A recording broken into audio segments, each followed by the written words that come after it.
Hey guys, welcome to another episode of Smash JT. Were you able to secure your pre-order of the SNES Classic? If not, let's talk about the Tai Ding Bot.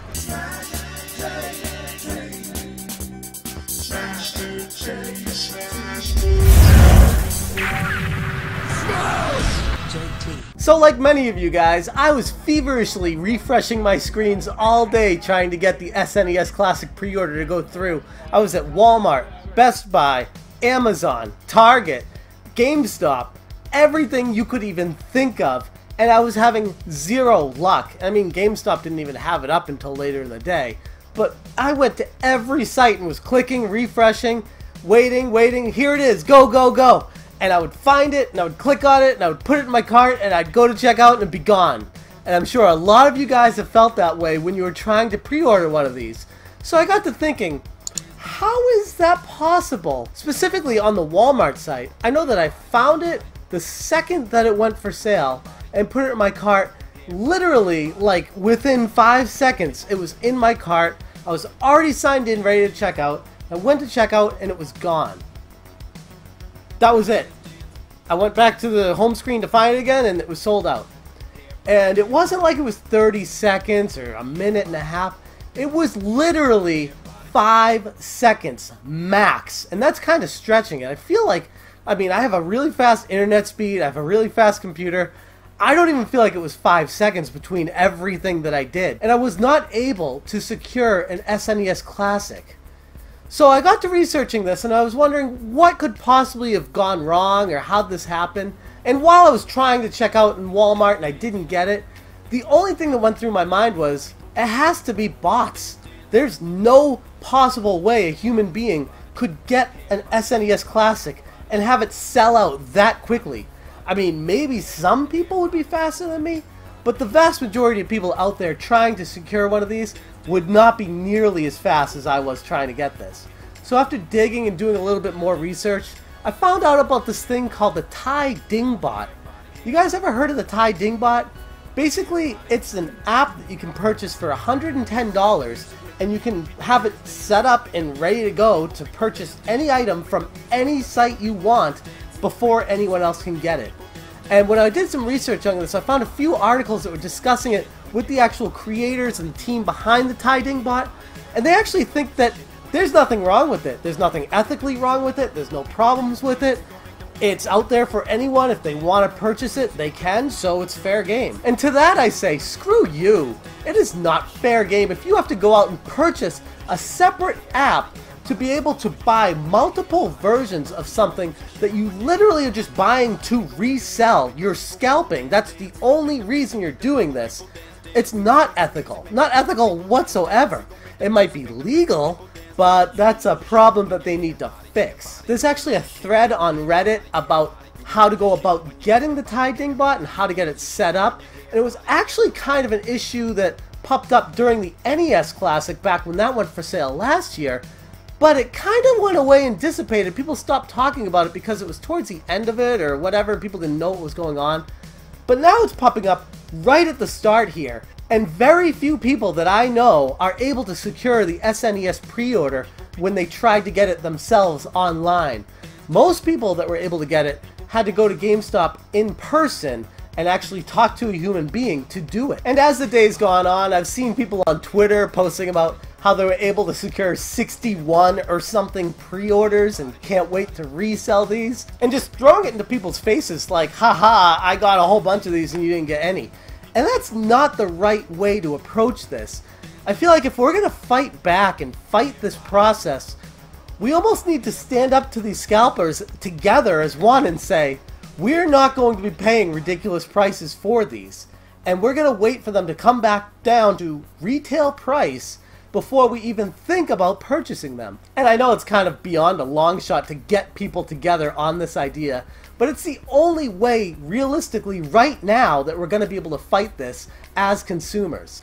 According to a Polygon article where they interviewed Chris Wheatley, a member of the Tai Ding Bot team, he says that GameStop, Walmart, and Toys R Us were all well aware of this bot going into it and actually tried to get it removed legally and were unsuccessful. So this is actually legal to have a bot on the site purchasing these for you.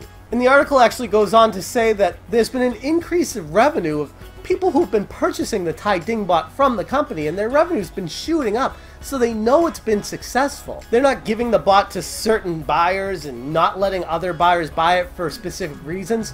They're letting whoever wants to get one of these get it. And one thing I noticed while I was going through the checkouts on all of these stores today is that they didn't have a CAPTCHA, that security thing that checks to make sure you're not a bot. None of these stores have that. And they actually said this in the Polygon article, that that's the one thing that stops these bots from getting through. They don't have a way to get past that right now. So to that I say, if these stores are well aware of the bot that's able to get through their site, and they know that the CAPTCHA stops them, why aren't they putting the CAPTCHA there to stop it? And the only thing I can come up with is, they don't care. They just want to sell it. Like, that's literally, they just don't care. Do you remember if you put your information in to Walmart or Best Buy or GameStop saying, notify me when this is available, and you got an email like 4 hours after it's sold out? That should tell you that they don't give a crap about you. They just care about selling the item, and once it's sold, good, they made their money. And I think that's the real problem here, is these stores aren't taking any kind of accountability on their end. They're just selling the item to whoever goes in and buys it, and however many they want, they can get. And that becomes a slippery slope into what we have right now with the scalping situation on Craigslist and eBay. And ultimately, I would say, yes, it is Nintendo's fault for not producing enough of these, but they don't get all of the blame because it's marketing, and they are just making these to sell them, and they're selling them. I'd like to think they want to make as many people happy as possible, although I know that's not true because they produce more. But they're making a lot of these and selling a lot of these and want to make it a unique experience and something special, so they're limiting how many they make. So in a weird light, I can kind of see that. Not that I'm a Nintendo apologist, but I can see where they're coming from a little bit on that. Yes, I'd like them to produce more, but I get it. As far as these stores go though, put a CAPTCHA in the checkout area, or when you put it in your cart, secure it in the cart. This was the same situation we had with limited run games that people were getting so bitchy about. When it was in their cart and then they went to check out and it was gone, people lost their minds. And that's happening again right now. Technology is there. I know it's 2017 and we were supposed to have flying cars by now, but you know what? I'll take an online checkout that actually works, that actually, when you put an item in your cart, it stays there and you can actually buy it. Although, I'm sure the bots would find a way around that anyways. That's just my 2 cents on how I feel about this whole situation and how I feel like these bots are just the worst thing to ever happen to online shopping. And kudos to the stores that are making people go in person to put these pre-orders in person. I know GameStop did it today at the beginning for most of their stock, and then we had them bundle things, and then Think Geek bundled things, and Sean Long, RGT85, did a whole video about that, and I agree on how his standpoint is with that. But at least they had some pre-orders ready for people in person to actually go do that in person. And I heard a rumor today about Toys R Us not opening online pre-orders. They're going to do the same thing GameStop did, except all of their orders will be in person. And I feel like that's the best way to go about this situation. The best way to fight these bots online is to just say, hey, we're not going to sell this item online because we know you're going to take advantage of it. You have to come into our store, limit 1 per person, and get in line just like the good old days. I'd like to think we progressed as a society past that, but clearly we haven't. And it's really not the worst thing in the world now that I come to think of it. What do you guys think about this situation? Are you on the side of the bots are perfectly legal and no problem with it? I couldn't imagine anyone actually siding with that, but I'd love to hear your thoughts on that side of the angle. Or are you pissed off at this like I am? Let me know in the comments below, and as always, thank you guys so much for watching. Have a good one. You gon' lose your shit when you hear body, You gon' lose your shit when you hear body, You gon' lose your shit when you hear body,